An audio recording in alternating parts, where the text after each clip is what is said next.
ملک کی معیشت کو درست کر سکتے ہیں؟ جواب ہے نہیں۔ کیا فری اینڈ فیئر الیکشن کے بغیر سیاسی عدم استحکام کو ختم کر سکتے ہیں؟ اس کا جواب ہے نہیں۔ تو پھر جواب ایک ہی ہے کہ جو شخص، جو ادارہ،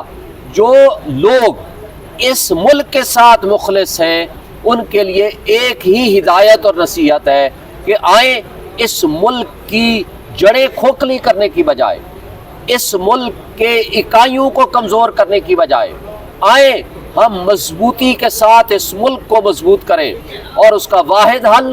فری اینڈ فیئر الیکشنز ہیں۔ اس لیے کہ آپ کے پاس ڈالر کا انفلو تب آئے گا جب آپ ایک مستحکم حکومت بنائیں گے جس کو پبلک کی سپورٹ حاصل ہوگی۔ اس لیے کہ آپ کو جب سخت فیصلے کرنے ہوں گے تو پبلک کی سپورٹ کے بغیر نہیں کر سکیں گے، ورنہ جو تماشا ہم نے 18 مہینے میں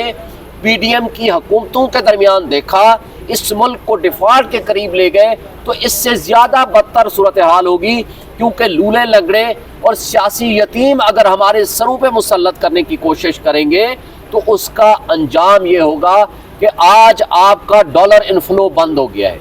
آج آپ کی مہنگائی اپنے عروج پہ ہے، آج بجلی کا ریٹ آپ دیکھ لیں، پیٹرول کو دیکھ لیں، ڈالر کا ریٹ دیکھ لیں، آپ بدترین معاشی تباہی کی طرف جا رہے ہیں۔ جبکہ اس کے مد مقابل میں عمران خان کا جو لاسٹ ٹینیور تھا، اس کے باوجود 3.5 پونے 4 سالوں میں 2 سال ان کا کورونا میں بھی گزرا، پھر بھی last time 6.2% G D P تھی۔ اس وقت 24 بلین ڈالر کا آپ کے پاس ریزرو تھا اور ڈالر انفلو تھا، اس لیے کہ اوورسیز آپ کے اوپر تب انویسٹمنٹ کرنے کے لیے آئے گا جب یہاں سٹرونگ جمہوری حکومت ہوگی۔ اس لیے کہ جس شخص کے یا جس پرسنالٹی کے یا جس پارٹی کے لیڈر کے پیسہ باہر پڑا ہوگا، جس کی انویسٹمنٹ باہر ہوگی، تو وہاں کس منہ سے وہ ان کو کہے گا کہ اپنا پیسہ لے کر آئیں، یہاں آ کر انویسٹ کریں؟ وہ کہہ نہیں سکتا۔ اس لیے میں سمجھتا ہوں کہ پی ٹی آئی کے ساتھ آج 80 سے 90% عوام کھڑی ہے، اور عمران خان واحد لیڈر ہے، ویژنری لیڈر ہے، جس کے اوپر اوورسیز 100% ٹرسٹ کرتے ہیں۔ آج وہ اپنا پیسہ لے کر یہاں آئیں گے، انویسٹمنٹ کریں گے، تو ہمارے ملک کو ترقی ملے گی، ہمارے ملک کی معاشی بہتری آئے گی، ملک میں سیاسی عدم استحکام کم ہوگا اور ہمارے مسائل کم ہوں گے، ورنہ یہ نیشنل سیکیورٹی بھی ایٹ رسک اینڈ کاسٹ ہو جائے گی اگر خدا نخواستہ اسی طرح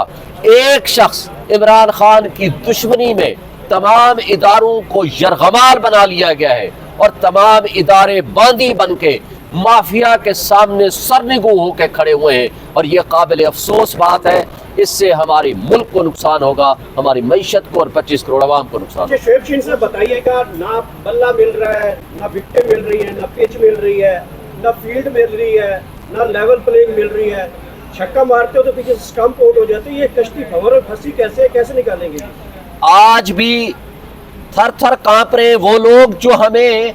بلے کا نشان نہیں لینے دیتے، آج بھی وہ کانپ رہے ہیں وہ لوگ جو ہمارے لوگوں کو اٹھا رہے ہیں، لوگوں کے اوپر تشدد کر رہے ہیں۔ اس سب کچھ کے باوجود جو ہمارے ساتھ ہو رہا ہے، اس ظلم، جبر اور بربریت کے ماحول کے باوجود بھی ہم ہر حلقے میں مقابلہ کریں گے، ہمارا ہر لیڈر اور ورکر مقابلہ کرے گا، الیکشن لڑیں گے اور الیکشن جیتیں گے۔ آپ کو اگر 1 سال پہلے یاد ہوگا، عمران خان کا انٹرویو 4 باتیں کی تھی عمران خان نے۔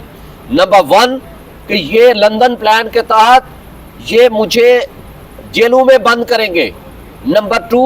نواز شریف کو لائیں گے، ان کے مقدمے ختم کریں گے اور اس کو اہل کریں گے۔ 2 تیسری بات انہوں نے یہ کی تھی کہ ہماری پارٹی